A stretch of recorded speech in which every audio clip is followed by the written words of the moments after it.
World War I, also known as the Great War. Let's walk through how it started, how it unfolded, and how it finally came to an end. June 28, 1914.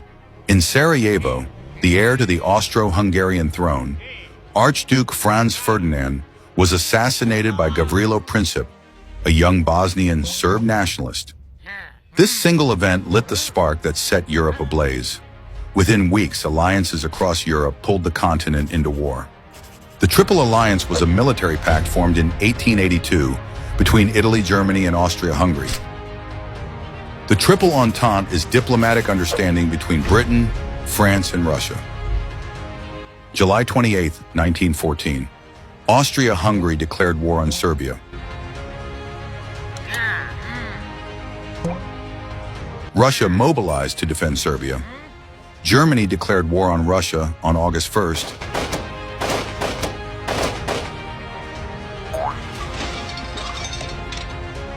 And then on France just 2 days later. On August 4th, 1914, Germany invaded Belgium, expecting to cross in just a few days on their way to France. But Belgian forces put up fierce resistance. At Liège, the fighting lasted from August 5th to August 16th. When Germany invaded neutral Belgium, Britain joined in, declaring war on Germany.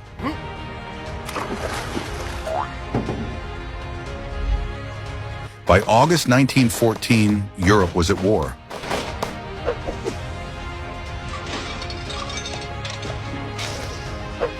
Sei Verpiss dich. While Japan, bound by treaty with Britain, declared war on Germany and captured its colonies in China and the Pacific.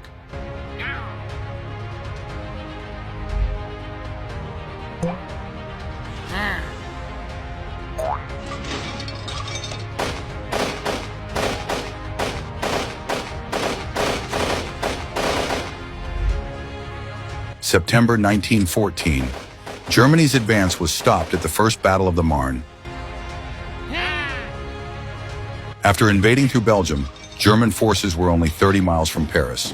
But French and British troops counterattacked along the Marne River. The Germans were forced to retreat, abandoning their hopes of a quick victory. Both sides dug trenches, stretching from the North Sea to Switzerland. The Western Front was locked in a brutal stalemate.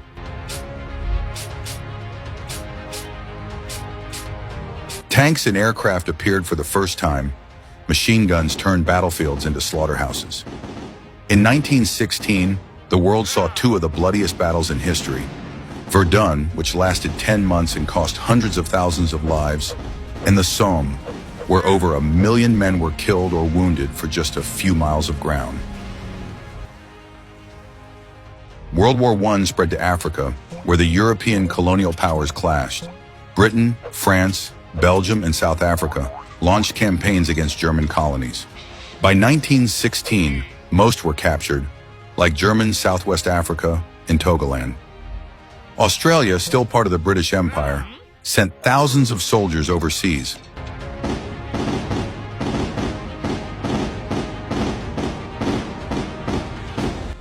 The war expanded.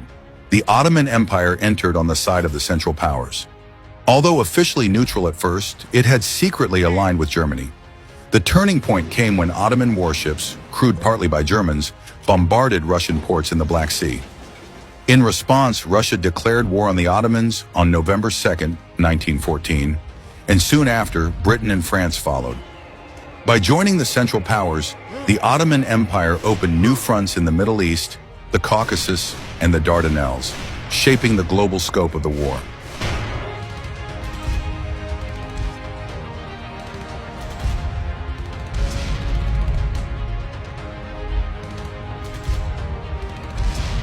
This period also saw the rise of new and terrifying weapons. Poison gas choked soldiers in the trenches. In April 1915, the Treaty of London promised Italy large territorial rewards if it joined their side. Tempted by this deal, Italy declared war on Austria-Hungary on May 23, 1915, and later against Germany. Italy had switched sides, transforming the balance of power and opening up a new front against the Central Powers.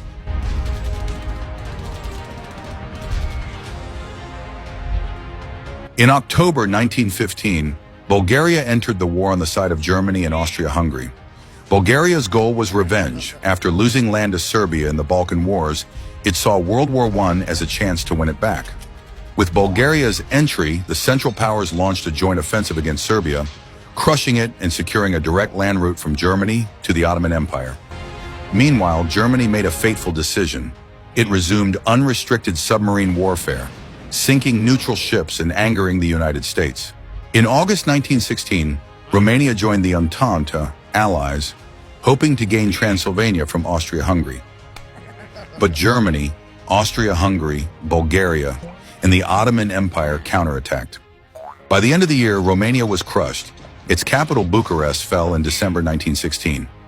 The United States supplied the Allies with food, weapons, and ammunition, boosting their war effort. In May 1915, a German U-boat torpedoed the British liner Lusitania, killing nearly 1,200 people, including Americans. But there was more. Germany sent the infamous Zimmermann telegram to Mexico, urging it to join the war against the U.S. in exchange for the return of Texas, New Mexico, and Arizona. When the British intercepted and revealed the telegram, American outrage exploded. On April 6, 1917, the United States declared war on Germany. For the Allies, this was a turning point. In July 1917, Greece entered the war on the side of the Allies. After years of political division between a pro-German king and a pro-Allied prime minister, the king abdicated and Greece joined the Entente, strengthening the Allied front in the Balkans. 1917, the tide began to turn. In Russia, revolution erupted, forcing Tsar Nicholas II to abdicate. The new Bolshevik government soon sought peace with Germany. 1918, with Russia gone after signing the Treaty of Brest-Litovsk, Germany launched a final offensive in the spring. At first they advanced, but Allied forces, now bolstered by American soldiers, counterattacked. The 100 Days Offensive pushed Germany back across the Western Front. November 9, 1918, Kaiser Wilhelm II abdicated and Germany became a republic. November 11, 1918, at 11 a.m., the armistice was signed. After 4 years of carnage, the guns finally fell silent. 1919, the war officially ended with the Treaty of Versailles. The treaty redrew Europe's borders, dissolved empires, and imposed heavy reparations on Germany. But instead of lasting peace, it planted the seeds of resentment that would lead to World War II.